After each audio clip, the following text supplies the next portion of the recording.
삶의 한 절이라도 그 높은 길, 그 좁은 길, 그 길로 가길 원하십니까? 그러려면 하늘의 미랄이 되어서 땅에 떨어져 죽어야 돼요. 하늘 그대로 있으면 안 돼요. 죽어서 100배, 60배, 30배 열매를 맺어야 돼. 빌레몬서 1장 7절로 12절 말씀 함께 봅니다. 형제여, 성도들의 마음이 너로 말미암아 평안함을 얻었으니 내가 너희의 사랑으로 많은 기쁨과 위로를 받았노라. 이러므로 내가 그리스도 안에서 아주 담대하게 내게 마땅한 일로 명할 수도 있으나 도리어 사랑으로서 간구하노라. 나이가 많은 나 바울은 지금 또 예수 그리스도를 위하여 갇힌 자 되어 갇힌 중에서 낳은 아들 오네시모를 위하여 내게 간구하노라. 그가 전에는 내게 무익하였으나 이제는 나와 내게 유익함으로 내게 그를 돌려보내노니 그는 내 신복이다. 아멘. 영적 권세 두 번째 시간, 용서의 권세라는 제목으로 함께 은혜를 나누길 원합니다. 영적 권세는 이 땅에 속한 권세와 다른 하늘로부터 임하는 권세입니다. 권세는 능력보다 위에 있는 것으로서 하나님과의 관계에서 나오는 것이고요, 능력이나 은사 또한 하나님께서 주시는 선물로서 예수 그리스도의 권세 아래서 사용하는 것입니다. 주님과의 친밀함이 깊어지면 깊어질수록 성령으로부터 오는 그런 영적 권세가 커지게 됩니다. 그리스도인은 마땅히 하나님이 주시는 영적 권세를 받고 영적 권세로 승리하는 삶을 살아야 됩니다. 그러기 위해서 우리는 예수 안에서 날마다 죽어야 되겠죠. 할렐루야. 갈라디아서 2장 20절, 내가 그리스도와 함께 십자가에 못 박혔나니 그런즉 이제는 내가 사는 것이 아니요 오직 내 안에 그리스도께서 사시는 것이라. 이제 내가 육체 가운데 사는 것은 나를 사랑하사 나를 위하여 자기 자신을 버리신 하나님의 아들을 믿는 믿음 안에서 사는 것이라 그랬어요. 할렐루야. 골로새 3장 3절로 4절 보니까 이는 너희가 죽었고 너희 생명이 그리스도와 함께 하나님 안에 감추어졌습니다.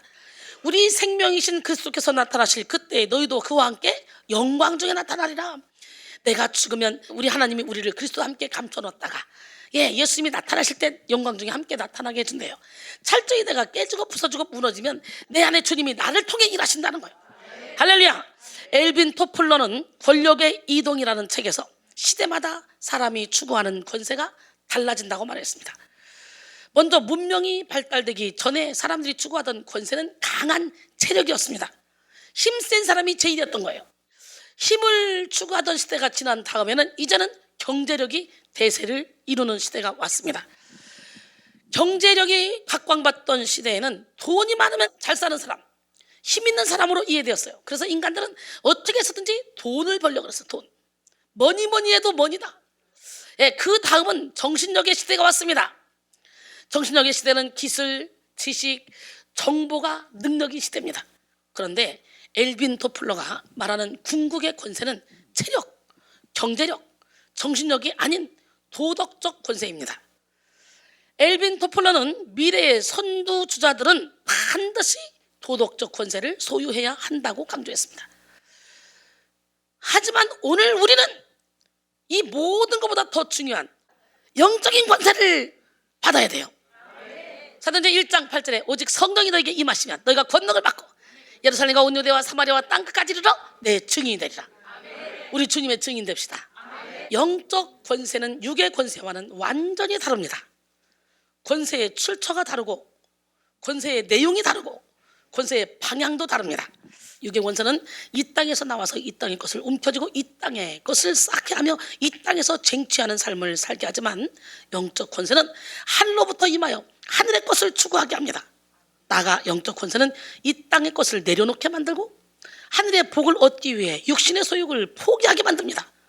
육의 권세는 깨어지지 않으려고 버티는 힘이고 시시비비를 따지고 미워하는 힘이며 이기심을 쫓아 살게 하는 정욕이지만 하나님의 권세는 깨어지게 하고 용서하게 하고 주님의 나라를 위해 충성하게 하고 사랑하게 합니다. 또 육의 권세는 우울과 덜망에 쉽게 무너지고 하나님의 뜻을 거슬러 제멋대로 살게 하며 서둘러 자기의 뜻을 이루게 하지만 영적 권세는 상황과 환경을 초월한 기쁨을 누리게 하고 자기를 부인하고 하나님께 순종하게 하며 오래 참된 믿음으로 견디게 만듭니다. 할렐루야. 이렇게 육적 권세와 영적 권세는 확연히 다릅니다.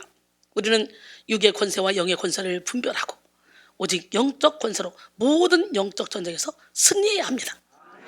영적 전쟁에서는 인간의 지식과 물질, 노력은 아무런 소용이 없습니다. 영적 전쟁은 육적인 전쟁과는 다릅니다. 영적 전쟁은 세상적인 스펙, 명예, 물질로 이길 수 있는 것이 아닙니다. 육이 아무리 강건하다 할지라도 영이 약하면 영적 전쟁에서 무너지게 돼요. 오직 영적 권세만이 마귀를 물리치고 영혼을 살리며 하나님의 뜻을 이루며 사명을 감당하게 합니다. 할렐루야. 영적 전쟁은 나를 어떤 권세가 붙들고 있느냐에 따라서 승패가 결정이 됩니다. 그러기에 우리는 주님께 온전히 붙들려야 되겠죠. 오직 주님의 사랑의 줄에 매이기만 하면 나는 악한 영을 이길 수 없지만 내 안에 계신 주님이 넉넉히 이기십니다. 누가복음 11장 21절로 22절 강한 자가 무장을 하고 자기 집을 지킬 때는 그 소유가 안전하되 더 강한 자가 와서 그를 굴복시킬 때는 그가 믿던 무장을 빼앗고 그의 재물을 나누느니라 그랬어요. 우리가 보이지 않고 들리지 않는 영역에서 사탄의 권세는 계속해서 하나님의 권세에 대항하여 우리를 미혹하려고 정신없이 몸부림을 치고 있습니다. 우리는 하나님 편에 서도록 정신과 영혼이 온전히 깨어나야 돼요. 영 깨라. 할렐루야. 네. 에베소 6장 10절로 13절 끝으로 너희가 주 안에서와 그의 힘의 능력으로 강건하여지고 마귀의 간계를 능히 대적하기 위하여 하나님의 전신갑주를 입으라. 우리의 씨름은 혈과 육을 상대하는 것이 아니오 통치자들과 권세들과 이 어둠의 세상 주관자들과 하늘에 있는 악의 영들을 상대함이라. 그러므로 하나님의 전신갑주를 취하라. 이는 악한 날에 너희가 능히 대적하고 모든 일을 행한 후에 서기 함이라. 특별히 오늘 우리는요 하늘로부터 임하는 용서의 권세를 받아야 돼. 어떤 권세? 용서하지 못하는 것은 사단에게 속는 것입니다. 고린도서 2장 10절로 11절까지 보니까 너희가 무슨 일에든지 누구를 용서하면 나도 그리하고 내가 만일 용서한 일이 있으면 용서한 그것은 너희를 위하여 그리스도 앞에서 한 것이니 이는 우리로 사탄에게 속지 않게 하려 함이라. 우리는 그 계책을 알지 못하는 바가 아니로라 그랬어요. 용서하지 못하는 건 뭐 하는 거라고? 사탄에게 속는 거. 우리 안에 상처 입힌 사람에 대한 원망과 미움으로 가득 차 있다면 우리는 절대로 참 기쁨을, 참 평안을 누릴 수가 없습니다. 미움이 가득한 사람은 즐거움과 행복을 느낄 여유가 없기 때문에 더 나은 인생을 살 수가 없습니다. 우리가 미래를 위해 나아가기 위해서는 진정한 용서를 통해 마음의 평화를 누려야 됩니다. 상대방을 향한 미움에서 자신을 놓아 주어야 내가 갖고 있는 영적, 정신적 고통에서 벗어날 수가 있습니다. 그래서 용서는 남을 위해 베푸는 이타적인 마음인 동시에 자신에게 베푸는 사랑이라고 할 수 있습니다. 용서는 피해자가 가해자에 대한 감정과 태도의 변화를 통한 의도적이며 자발적인 과정입니다. 또 쌓여가는 공격적인 마음을 가지고 복수와 같은 그런 부정적인 정서를 버리는 것입니다. 오늘 이 시간에 쌓여가는 공격적인 마음을 가지고 이 복수하고 싶은 부정적인 정서를 다 버리길 원합니다. 이것이 바로 용서하기로 마음 먹으면 된다는 거예요. 용서에 대해 조지 허버트는 용서하지 않는 사람은 자신이 지나가야 될 다리를 파괴하는 사람이다. 이렇게 말했습니다. 용서하지 않으면 내가 지나가야 될 다리를 파괴하는 사람이래요. 루키우스 세네카는 용서를 받으려면 먼저 용서하라 라고 말했습니다. 우리는 영에 속한 권세를 받아서 용서하는 삶을 살아야 돼요. 마태복음 18장 35절에 너희가 각각 마음으로부터 형제를 용서하지 아니하면 나의 하늘 아버지께서도 너희에게 이와 같이 하시리라. 마태복음 16장 19절에 보니까 내가 천국 열쇠를 내게 주리니 내가 땅에서 무엇인지 매면 하늘에서도 매일 것이요 내가 땅에서 무엇인지 풀면 하늘에서도 풀리리라 그랬어요. 할렐루야. 세상의 힘은 사랑할 만한 사람만 사랑하고 용서할 만한 사람만 용서하게 하며 미운 사람은 미워하게 합니다. 나아가 세상의 힘은 자신에게 해를 끼친 사람에게 철저히 복수하게 만듭니다. 이에 타산을 따져서 손해보지 않으며 살게 하고 시시비비를 가려서 자신의 억울함을 밝히게 만드는 것이 세상의 권세입니다. 그래서 사람들이 좋아하는 영화나 드라마의 주된 소재가 바로 뭐냐? 복수입니다. 아들의 여자, 청춘의 덫, 이노 아가씨, 이 죽일 놈의 사랑, 마왕, 개와 늑대의 시간, 태양의 여자, 아내의 유혹 등 많은 복수를 소재로 한 드라마가 높은 시청률을 기록하며 많은 사람들의 사랑을 받았습니다.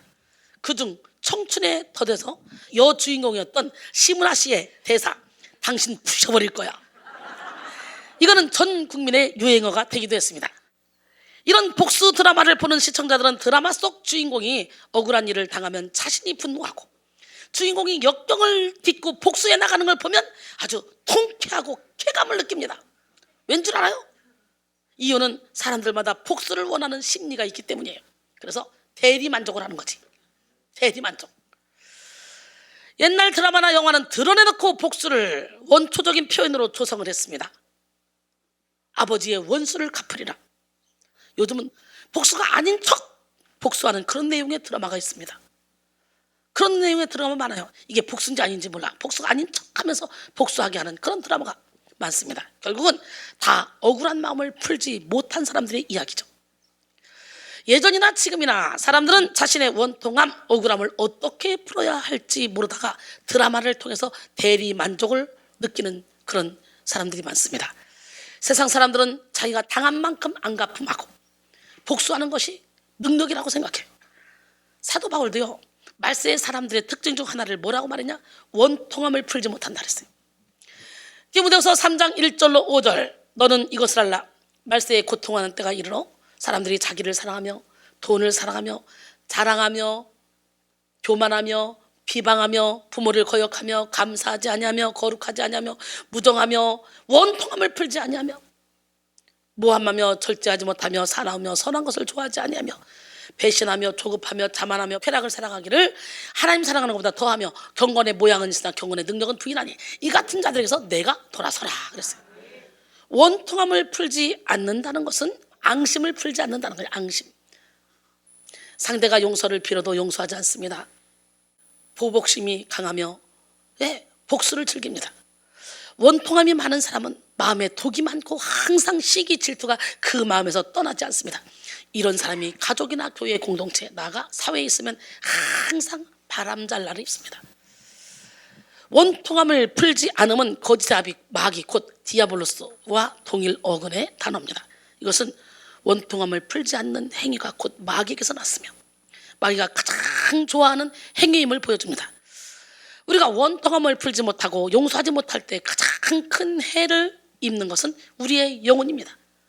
용서하지 못하는 이 한이 마음에 독이 되어서 영혼의 생명력을 뺏어가기 때문이죠.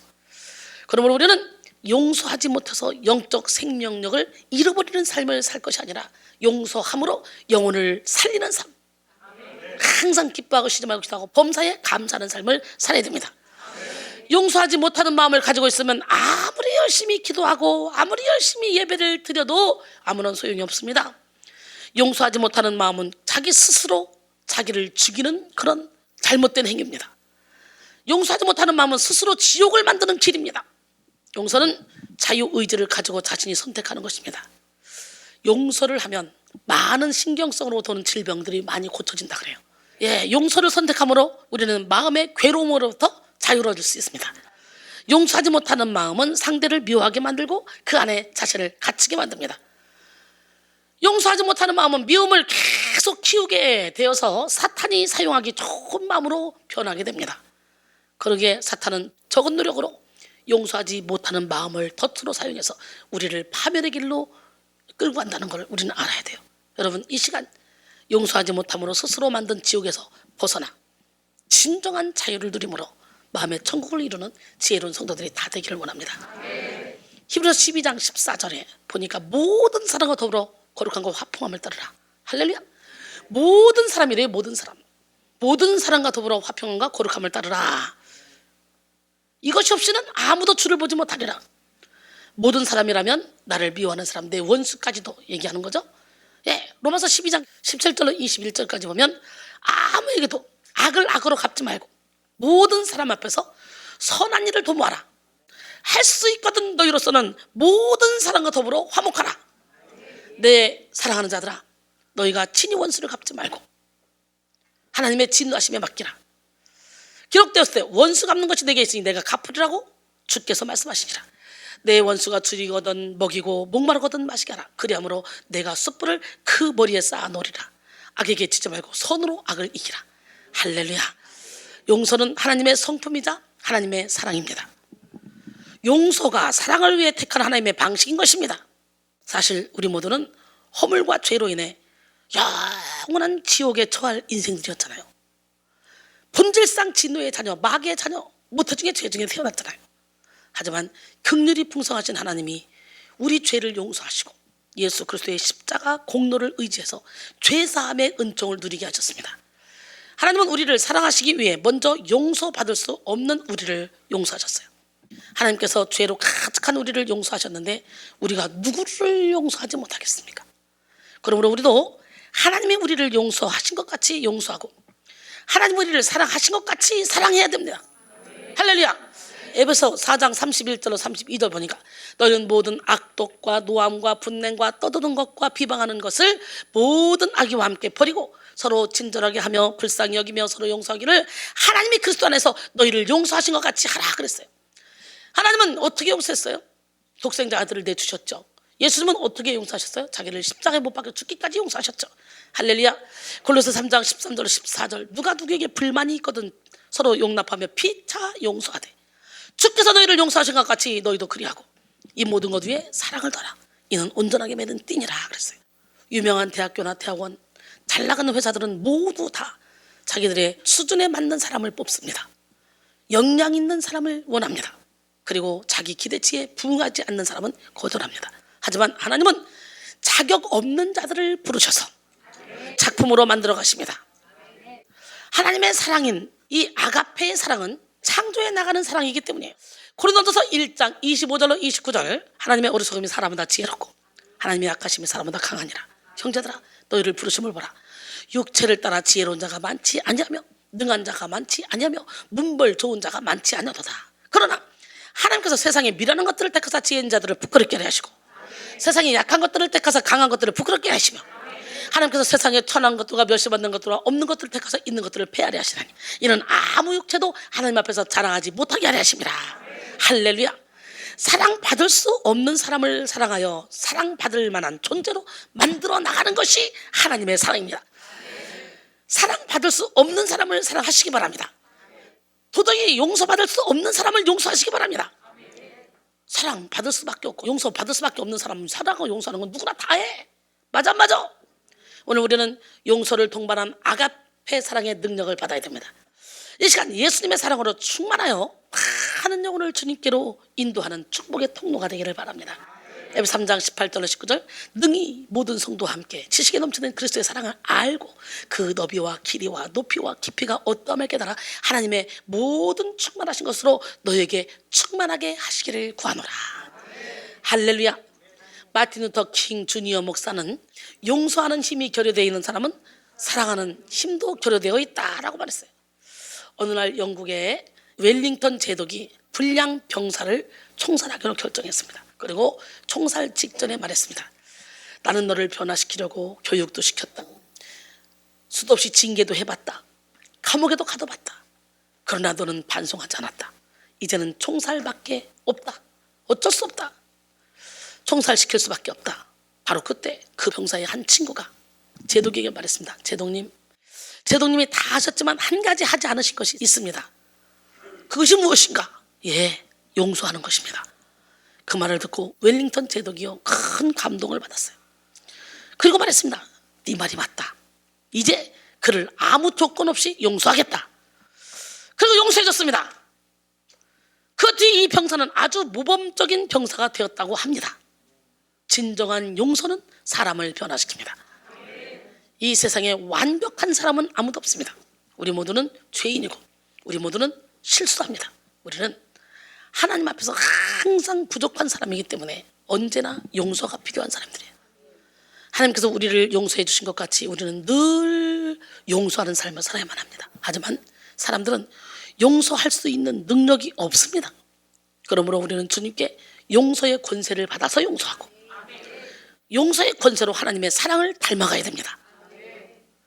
기독교 작가 루이스 B 스메데스는 용서는 포로를 풀어주고 보니 그 포로가 바로 나 자신이었다는 것을 깨닫는 것이다 라고 말했어요. 포로를 풀어주고 보니 그 포로가 바로 나였네. 빨리 풀어줍시다. 예, 이 시간 여러분 모두에게 하늘에서부터 임하는 용서의 권세가 충만히 채워지기를 원합니다. 마태복음 6장 14절로 15절 너희가 사람의 잘못을 용서하면 너희 하나님 아버지께서도 너희 잘못을 용서하시려니와 너희가 사람의 잘못을 용서하지 아니하면 너희 아버지께서도 너희 잘못을 용서하지 아니하시리라. 오늘 용서하기로 결단하셨습니까? 땅에서 매이면 하늘에서 매인다니까. 땅에서 매였던 거 다 풀읍시다. 5가지 사랑의 언어라는 책에서 용서는 감정으로 하는 것이 아니라 의지적으로 결단하는 것이다. 그것은 자비를 베풀겠다는 선택이지 죄인에게서 죄를 들추어내는 것이 아니다. 용서는 사랑의 표현이다 라고 했습니다. 즉 우리의 감정이 용서하지 못할지라도 우리는 의지적으로 용서할 수 있어야 합니다. 감정이 도저히 용서할 수 없을지라도 의지적으로라도 용서해야 된다는 거예요. 오늘 본문인 빌레몬서는 그리스도의 용서가 꽃처럼 피어난 책이라는 그런 극찬을 받는 성경입니다. 빌레몬서에는 3명의 주요 인물이 등장합니다. 첫째는 빌레몬서를 기록한 사도 바울이고, 둘째는 주인의 돈을 훔쳐 달아난 노예 오네시모며, 셋째는 그 오네시모의 주인이자 사도 바울의 제자인 빌레몬입니다. 바울은 로마서에 가택 연금되었을 때 죄수로 잡혀온 오네시모를 만나게 됩니다. 성서학자들은요, 사도 바울이 오네시모를 만나게 된 때는 바울이 죄인으로 로마에 압송당하여 로마 감옥에 있을 무렵인 AD 60년경이었을 거라고 추측하고 있습니다. 오네시모를 만난 바울은 오네시모가 지은 죄가 엄청나게 크다는 것을 알게 되었습니다. 당시의 노예는 사람 대접을 받지 못하던 그런 처지였습니다. 주인들은 노예를 영혼이 없는 동물, 말하는 도구라고 불렀습니다. 언제든지 죽여도 상관없는 존재로 여겼어요. 짐승처럼. 그렇게 도망간 노예가 붙잡히게 되면 자신에게 죽이는 일도 당연한 거였습니다. 그런데 오네시모는 그냥 도망간 게 아니고 주인의 돈을 훔쳐서 도망갔으니 용서받지 못할 죄를 지은 것이죠. 하지만 바울은 오네시모의 죄가 얼마나 악한지, 그가 얼마나 구제불능의 상태에 처했는지 이런 걸 생각하지 않았어요. 그저 바울은 그리스도 예수의 사랑으로 오네시모를 사랑했고 그에게 복음을 증거했습니다. 바울에게 이러한 용서의 권세가 있었던 이유는 바울이 먼저 예수 그리스도에게 사랑을 받고 용서를 받은 기억을 가지고 있었기 때문이죠. 원래 바울은 예수 그리스도를 따르는 교회와 성도들을 아주 극심하게 핍박했던 사람이었습니다. 그는 스스로 흠이 없는 히브리인이요 바리새인이라 자부하면서 열심을 다해서 교회를 박해했던 사람, 믿는 자를 잡아 가두기도 하고 잡아 죽이기도 했던 사람. 빌립보 3장 4절로 6절 보니까 그러나 나도 육체를 신뢰할 만하며 만일 누구든지 다른 이가 육체를 신뢰할 것이 있는 줄로 생각하면 나는 더욱 그러하리니 나는 8일 만에 할례를 받고 이스라엘 족속이요 베냐민 지파요 히브리인 중에 히브리인이요 율법으로는 바리새인이요 열심으로는 교회를 박해하고 율법의 의로는 흠이 없는 자로다. 자기 자신을 이렇게 당당하게 멋지게 소개했던 사람입니다. 그러나 하나님을 만난 이후에 이 모든 것을 싹 다 배설물로 여겼어요. 할렐루야. 여기서 박해하고로 번역된 이 디오코는 디오코의 능동태 현재 분상입니다. 바울이 교회를 핍박한 것이 타인에 의해서 강제적으로 한 것이 아니라 자신의 강한 의지로 했다는 것을 의미합니다. 또한 현재형이 사용된 것은 그 행위를 한 번으로 끝낸 것이 아니라 반복적으로 행했음을 나타냅니다. 바울은 정식으로 유대교의 공문을 받아서 외국 성에까지 가서 예수를 따르는 사람을 남녀를 막론하고 붙잡아온 일에 앞장섰어요. 외국 성에까지 가서. 바울은 그리스도인들을 향하여 그 눈빛의 살기가 아주 등등했습니다. 살기가. 그러면서도 자신의 모든 행동이 하나님이 기뻐하시는 행동이라고 확신했어요. 성경은 바울의 이런 과거를 정확하게 기록하고 있습니다. 사도행전 9장 2절에 다메섹 여러 회당에 가져갈 공문을 청하니 이는 만일 그 도를 따르는 사람을 만나면 남녀를 막론하고 결박하여 예루살렘으로 잡아오려 함이라. 사도행전 26장 11절에 보니까 또 모든 회당에서 여러 번 형벌하여 강제로 모독하는 말을 하게 하고 그들에 대하여 심히 격분하여 외국 성에까지 가서 박해하고. 대단하죠? 외국 성에까지 쫓아가서 박해해. 바울은 다메섹 도상에서 예수님 만나 회심하기 전까지는 교회를 박해하는 데 앞장섰던 사람이에요. 교회는 이렇게 박해하는 바울을 두려워했고 바울은 의기양양한 모습으로 교회를 대적했습니다. 하지만 예수 그리스도의 강력한 사랑은 교회의 원수인 바울을 품었어요. 그를 용서했어요. 그리고 교회의 기둥이 되게 하셨습니다. 바울은 이러한 예수 그리스도의 용서의 사랑의 빚진 자가 되어서 회심했고 예수를 위하여 생명조차 조금 더 귀한 것으로 여기지 않고 끝까지 복음을 증거했습니다. 사명자는 우뚝 섰습니다. 사도행전 20장 23절로 24절 오직 성령이 각 성에서 내게 증언하여 결박과 환난이 나를 기다린다 하나 내가 달려갈 길과 주 예수께 받은 사명 곧 하나님의 은혜의 복음을 증언하는 일을 마치리 하면 나의 생명조차 조금 더 귀한 것으로 여기지 아니하노라. 할렐루야. 디모데전서 1장 12절로 16절 보니까 나를 능하게 하신 그리스도 예수 우리 주께 내가 감사함은 나를 충성되이 여겨 내게 직분을 맡기심이니 내가 전에는 비방자요 박해자요 폭행자였으나 도리어 긍휼을 입은 것은 내가 믿지 아니할 때에 알지 못하고 행하였습니다. 우리 주의 은혜가 그리스도 예수 안에 있는 믿음과 사랑과 함께 넘치도록 풍성하였도다. 믿보다 모든 사람이 받을 만한 이 말이요 그리스도 예수께서 죄인을 구원하시려고 세상에 임하셨다 하였도다. 죄인 중에 내가 괴순이라. 그러나 내가 긍휼을 입은 까닭은 예수 그리스도께서 내게 먼저 일체 오래 참으심을 보이사 후에 주를 믿어 영생을 얻는 자들에게 본이 되게 하려 하심이라. 예수 그리스도의 용서를 받은 바울은 자신이 죄인 중에 괴수라는 것을 고백하고 날마다 죽는 것을 자랑했습니다. 그리고 예수 그리스도는 죄인을 구원하시려고 세상에 임하셨다고 했습니다. 그러니 바울에게는 용서하지 못할 사람이 없었죠. 이해하지 못할 사람도 없습니다. 사랑하지 못할 사람도 없어요. 그래서 오네시모를 보고도 정죄하고 판단한 것이 아니라 주의 사랑으로 복음을 증거할 수가 있었던 거예요. 여러분 이렇게 넓은 마음 큰 마음을 갖기를 원합니다. 그래서 오네시모를 보고도 이렇게 그 어떤 정죄의 마음이 없었기 때문에 복음을 전할 수 있었던 것이죠. 오네시모는 바울을 통해 이런 절대적인 용서와 사랑을 경험했고 복음을 들음으로 예수 그리스도를 만났습니다. 이제 오네시모는 용서받은 자가 되어 새로운 피조물이 됐어요. 오늘 여러분 모두가 다 예수 안에서 용서받은 자가 되셔서 새로운 피조물이 되기를 원합니다. 고린도서 5장 17절 그런즉 누구든지 그리스도 안에 있으면 새로운 피조물이라 이전 것은 지나갔으니 보라 새 것이 되었도다. 바울은 오네시모에게 복음을 전한 것으로 멈추지 않고 오네시모가 완전한 새 삶을 살 수 있도록 오늘 본문인 빌레몬서를 기록했습니다. 그리고 오네시모가 그 빌레몬서를 직접 주인 빌레몬에게 전해주도록 했습니다. 참 대단하죠? 직면하라는 거죠. 직면해서 뚫고 가봐. 하나님 일하실 거예요. 그런다고 그 편지를 또 가지고 가냐? 주인한테 맞아 죽으려고 겁날 텐데도 오네시모도 믿음이 참 대단했던 것 같아. 바울은 오네시모를 빌레몬에게 다시 돌려보내면서 처벌하지 말고 용서하고 나아가 가족으로 받아주라고 이렇게 말합니다. 바울은 이 빌레몬서를 통해서 오네시모에게 죄를 직면할 수 있는 능력을 얻게 했고 빌레몬에게는 용서의 능력을 받게 했던 것입니다. 사실 빌레몬이 바울의 청을 거절하고 오네시모를 용서하지 않으면 오네시모는 죽을 수도 있었어요. 하지만 용서의 능력으로 새로운 피조물이 된 오네시모는 자기 죄를 인정하며 주인 빌레몬에게 속지 않은 마음으로 나갔습니다. 죽으면 죽으라 나간 거죠. 우리도 오네시모와 같이 자신의 죄를 인정하고 우리의 주인이신 하나님 앞에 나가야 됩니다. 병든 모습 그대로, 추악한 모습 그대로, 연약한 모습 그대로 나가야 됩니다. 우리는 죄에 대해 용서를 구하는 마음을 가져야 됩니다. 바울은 빌레몬이 용서의 권세를 소유하도록 빌레몬서를 통해 힘을 다해 그리스도 예수의 사랑과 정신을 증거했습니다. 먼저 그는 오네시모가 모든 사람에게 유익한 사람으로 변화되었다고 말합니다. 여러분 어때요? 여러분은 모든 사람에게 유익한 사람으로 변화되었습니까?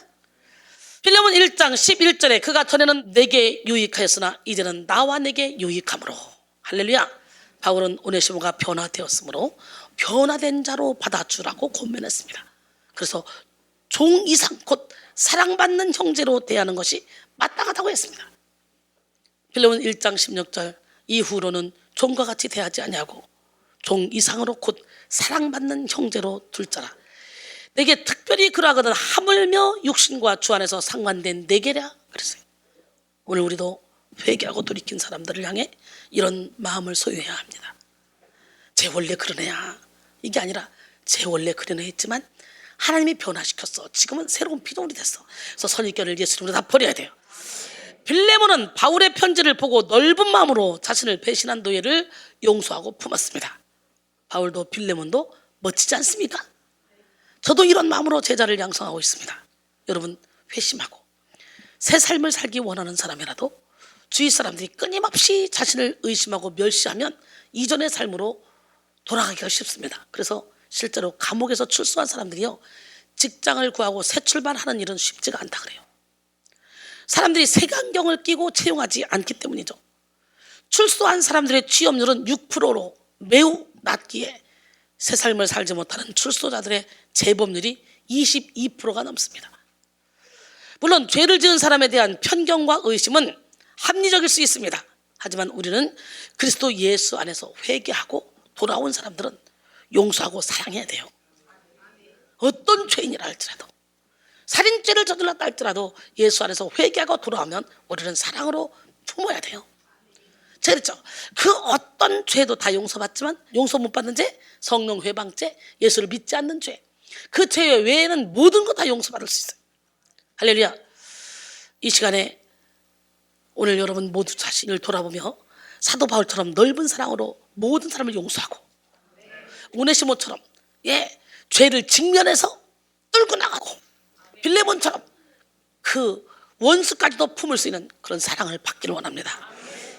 바울은 회개한 오네시모를 자신의 신복이라 부르며 그를 향한 절대적인 신뢰를 나타냈습니다. 빌레몬 1장 12절에 내게 그를 돌려보내노니 그는 내 신복이라. 신복이란 말은 헬라어로 스플랑크나입니다. 이 말은 원래 내장을 뜻하는 말로 가장 중요하게 여기고 귀하게 여기는 존재임을 강조하는 말입니다. 본래 오네시모는 머리가 비상한 사람이었습니다. 그래서 노예로 있을 때에도 자신의 신세에 대해서 불만을 가지고 위험한 시도까지 감행할 수 있었던 것입니다. 그런 그의 악한 재능은 바울이 증거한 복음을 만나서 선한 재능으로 바꿔졌어요. 오늘 여러분, 악한 재능이 선한 재능으로 변화되는 시간이 되길 원해요. 그래서 바울의 사역에 꼭 필요한 역할을 하는 그런 중심 인물이 되었던 것입니다. 복음의 능력을 경험한 자들은 이렇게 새로운 피조물로 변화되게 됩니다. 자신을 위해 사용하던 재능을 하나님을 향해 사용할 수 있게 됩니다. 그렇게 사도 바울은 오네시모의 지난날의 죄는 그의 변화를 위한 하나의 과정이었다고 설명합니다. 빌레몬 1장 15절에 아마 그가 잠시 떠나게 된 것은 너로 하여금 그를 영원히 두게 함이리니. 여기서 잠시 떠났다는 말은요, 오네시모가 빌레몬에게서 도망친 것을 말하는 거예요. 그러나 바울은 이 또한 오네시모를 영원한 그리스도인으로 만들려 한 하나님의 섭리라고 말하고 있는 거예요. 이렇게 용서의 능력은 과거를 재해석하며 현재의 창조의 능력을 부여합니다. 용서의 능력이 뭐라고요? 네, 과거를 재해석하는 거예요. 그리고 현재의 창조의 능력을 부여하는 거예요. 도저히 용서하지 못할 그런 일이 있다 할지라도 다 하나님의 섭리 가운데 있어. 이 일을 통해 하나님이 내게 깨닫게 하시는 것이 있어. 내 마음가짐을 찢어서 더 큰 마음, 더 넓은 마음, 모든 사람을 품을 수 있는 예수의 사랑을 품으라고 하나님이 내게 고난을 허락하신 거야. 할렐루야.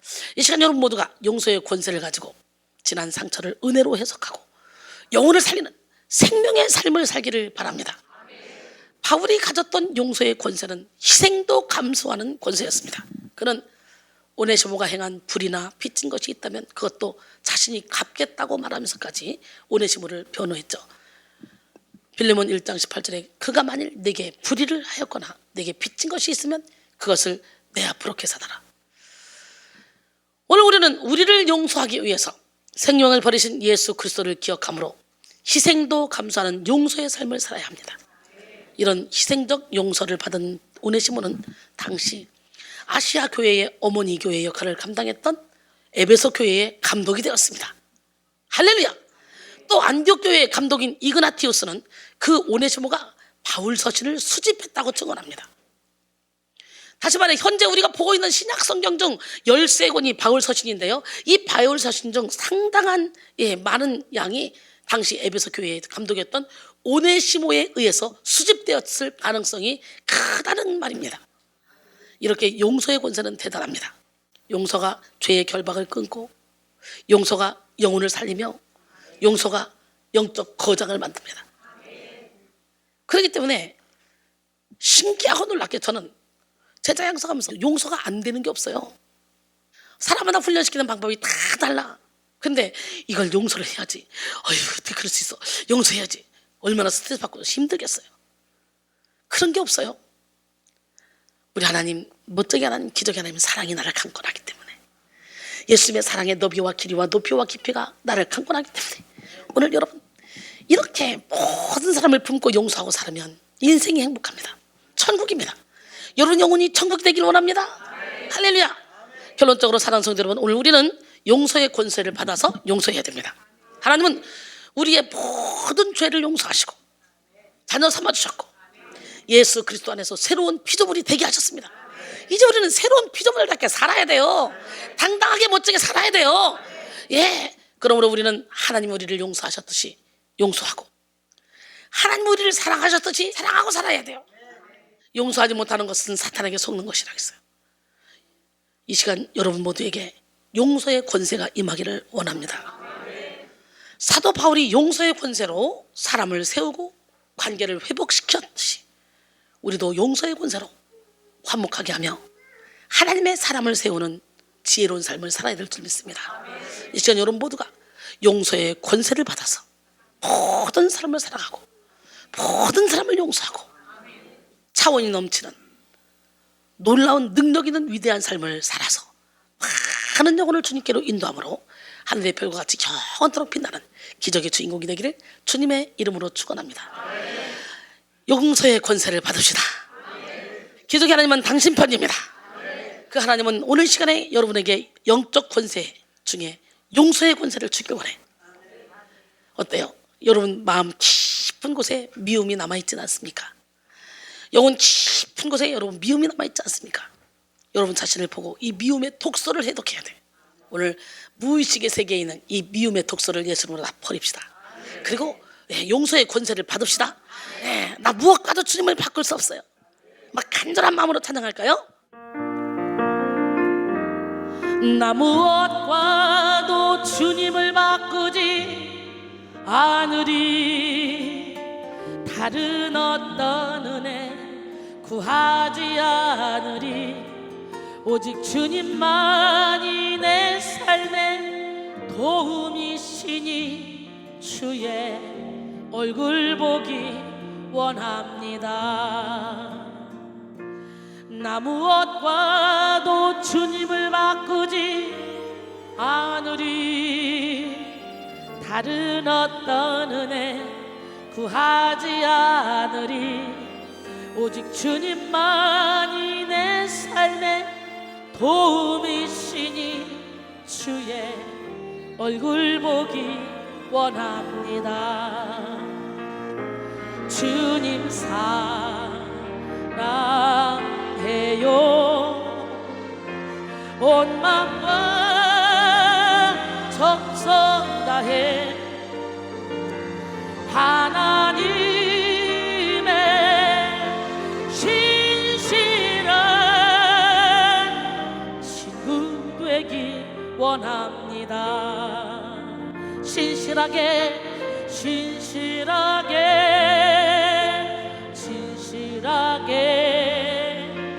거룩하게 살게 하소서. 진실하게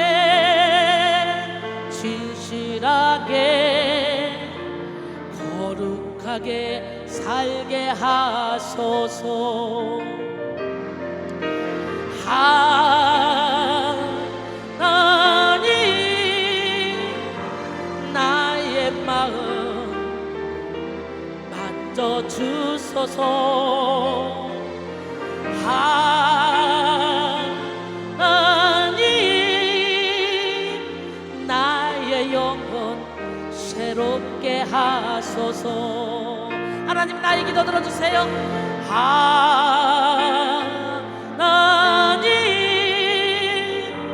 나의 기도 들어주소서. 하나님